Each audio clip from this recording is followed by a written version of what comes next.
12वीं कक्षा की पुस्तक स्वतंत्र भारत में राजनीति का अध्याय 6 लोकतांत्रिक व्यवस्था का संकट। आज हम उसका पाठ 7 करेंगे और पाठ 7 में जो करेंगे वो है 1977 के चुनाव में कांग्रेस पार्टी की हार और जनता पार्टी की जीत के क्या कारण थे। 1977 में हम पिछले वाले प्रश्नों या पिछले वाले भागों में कर चुके हैं कि 1977 में जब 25 जून 1975 को जब श्रीमती इंदिरा गांधी ने संकट काल की घोषणा की और लोगों पर अनेक प्रकार के अत्याचार किए और 1977 में जब आपातकाल को समाप्त किया गया और जब दोबारा चुनाव करवाए गए तो उन चुनाव में कांग्रेस पार्टी की बुरी तरह से हार हुई। स्वयं श्रीमती इंदिरा गांधी और उनके सुपुत्र संजय गांधी चुनाव हार गए थे। पंजाब हरियाणा में कांग्रेस को एक भी सीट नहीं मिली थी। तो ऐसा क्यों हुआ? 1977 में के चुनाव में ऐसा क्या हो गया था जिसके कारण कांग्रेस पार्टी की हार हुई थी और जनता पार्टी की जीत हुई थी, वो हम इस प्रश्न में करेंगे। आपातकाल के दौरान सरकार ने अनेक गलत काम किए जिसके कारण लोग कांग्रेस से नाराज हो गए और उन्होंने कांग्रेस को वोट नहीं। ये हम पिछले वाले प्रश्नों में पढ़ चुके हैं कि क्या क्या लोगों पर अत्याचार किए गए जिससे लोग कांग्रेस से नाराज हो गए और उन्होंने कांग्रेस को वोट नहीं दिया। कांग्रेस की हार के कई कारण थे, वो कौन कौन से थे जरा देख लेते हैं। पहला है संजय गांधी की असंवैधानिक भूमिका। संजय गांधी आप जान गए होंगे श्रीमती इंदिरा गांधी के सुपुत्र थे।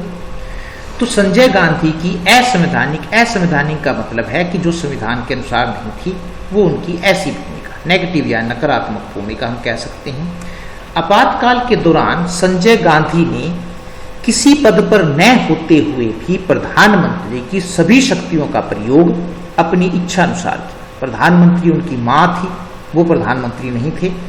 तो कहते हैं लेकिन वो अपनी मां की जो प्रधानमंत्री थी उनकी शक्तियों का प्रयोग स्वयं कर रहे थे, जबकि उस समय वे किसी पद पर बनी थी। संजय गांधी ने किसी पद पर न होते हुए भी प्रधानमंत्री की सभी शक्तियों का प्रयोग अपनी इच्छा अनुसार किया। उस समय जो भी निर्णय लिए जाते थे वे प्रधानमंत्री इंदिरा गांधी के निर्णय नहीं होते थे, बल्कि संजय गांधी के निर्णय होते थे। अतः संजय गांधी की इस भूमिका से लोग खासे नाराज थे, इसलिए उन्होंने कांग्रेस को वोट नहीं दिया। तो लोगों में ये धारणा गई कि प्रधानमंत्री कोई और था और श्रीमती इंदिरा गांधी पुत्र प्रेम में पागल हो गई थी। उन्होंने अपनी शक्तियों का प्रयोग करने से उनको नहीं रोका और संजय गांधी ने किसी पद पर न होते हुए भी श्रीमती इंदिरा गांधी जो उस समय प्रधानमंत्री की उनकी शक्तियों का प्रयोग किया। तो इससे लोग नाराज हो गए और उन्होंने कांग्रेस को वोट नहीं दिया।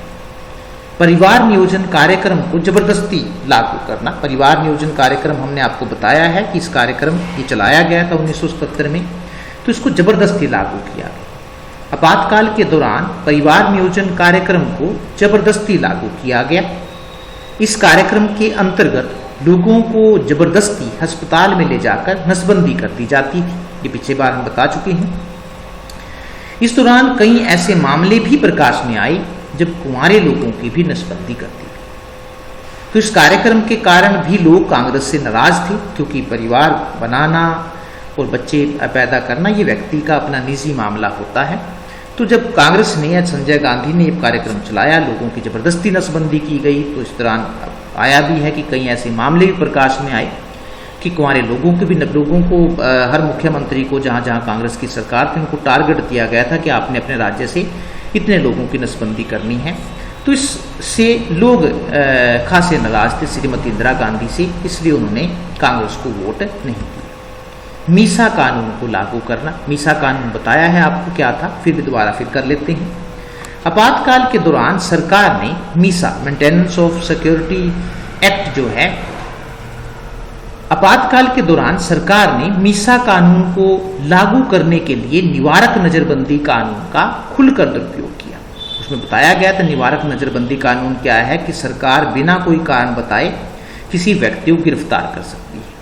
तो मीसा कानून को लागू करने के लिए निवारक नजरबंदी कानून का खुलकर दुरुपयोग किया इस कानून के अंतर्गत किसी भी व्यक्ति को बिना कारण बताए गिरफ्तार किया जा सकता था। इस कानून का लाभ उठाते हुए सरकार ने लाखों की संख्या में लोगों को पकड़कर जेलों में डाल दिया। अतः इस कानून के कारण भी लोग कांग्रेस से नाराज थे और उन्होंने कांग्रेस को वोट, बगैर किसी बात से लोगों को जब जेलों में डाला गया तो लोग इस बात से खफा हो गए और उन्होंने कांग्रेस को वोट नहीं दिए। कीमतों में भारी वृद्धि। आपातकाल के दौरान कीमतों में भारी वृद्धि हुई, बहुत ज्यादा कीमतें बढ़ी, इससे आम आदमी का जीना मुश्किल हो गया। लेकिन सरकार ने कीमतों को बढ़ने से रोकने के लिए कोई उपाय नहीं, क्योंकि जबकि जनता ये चाहती है कि जिस सरकार को उन्होंने चुना है वो किसी तरह से उनको राहत दे, कीमतों को कम करे। लेकिन उस दौरान सरकार ने कीमतों को बढ़ने से रोकने के लिए कोई उपाय नहीं किए। इससे भी लोग कांग्रेस से नाराज हो गए और उन्होंने कांग्रेस को वोट नहीं दी। कांग्रेस को मुसलमानों का समर्थन न मिलना, तो क्योंकि कांग्रेस के जो ज़्यादातर वोटर थे, जो मतदाता थे, वो मुस्लिम थे। लेकिन ऐसा क्या हुआ कि मुसलमानों ने कांग्रेस को वोट क्यों नहीं दिया, ये भी जान लेते हैं। आपातकाल के दौरान सरकार ने जो परिवार नियोजन कार्यक्रम चलाया था, जिसमें लोगों को पकड़कर अस्पताल में ले जाया जाता था और उनकी नसबंदी कर दी जाती थी, उसे मुसलमान अपने धर्म के विरुद्ध मानते थे। इसलिए वे कांग्रेस से काफी नाराज थे और उन्होंने भी कांग्रेस को वोट नहीं दिए। इसलिए मुसलमान भी कांग्रेस से कट गए। अपने फायदे के लिए संविधान में संशोधन, हमने पिछले वाले अध्याय में आपको पिछले वाले भाग में कराया था कि 1942 में जो था वो 42वां संवैधानिक संशोधन किया गया था। लेकिन लोगों का मानना है कि श्रीमती इंदिरा गांधी ने वो सारे के सारे जो संशोधन थे वो अपने फायदे के लिए की थी। तो अपने फायदे के लिए संविधान में संशोधन, आपातकाल के दौरान श्रीमती इंदिरा गांधी ने अपने फायदे के लिए संविधान में कई संशोधन किए, जैसे 42वां संवैधानिक संशोधन, जिसे लघु संविधान भी कहा जाता है।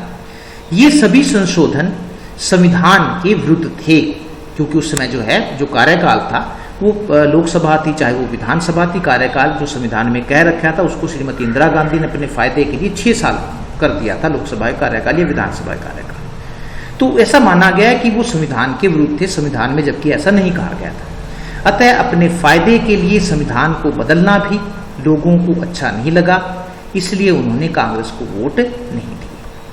चुनाव के लिए गलत समय का चयन, जो श्रीमती इंदिरा गांधी ने सोचा कुछ था और हो कुछ और गया। चुनाव के लिए गलत समय का चयन।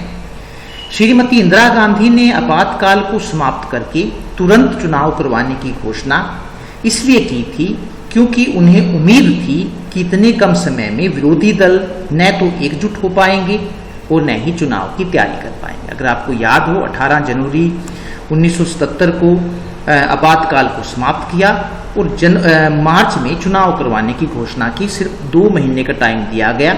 उनको ये था कि इतने कम समय में जो विरोधी दल है, जिनको वो जेलों से छोड़ेगी, वो एकजुट नहीं हो पाएंगे और वो दोबारा फिर सत्ता को प्राप्त कर लेंगे। तभी इसमें कहा रखा है कि चुनाव करवाने की घोषणा इसलिए की गई थी क्योंकि उनको उम्मीद थी कि इतने कम समय में विरोधी दल न तो एकजुट हो पाएंगे और न ही चुनाव की तैयारी कर पाएंगे। लेकिन विरोधी दलों ने थोड़े से समय में एकजुट होकर श्रीमती इंदिरा गांधी की उम्मीदों पर पानी फेर दिया।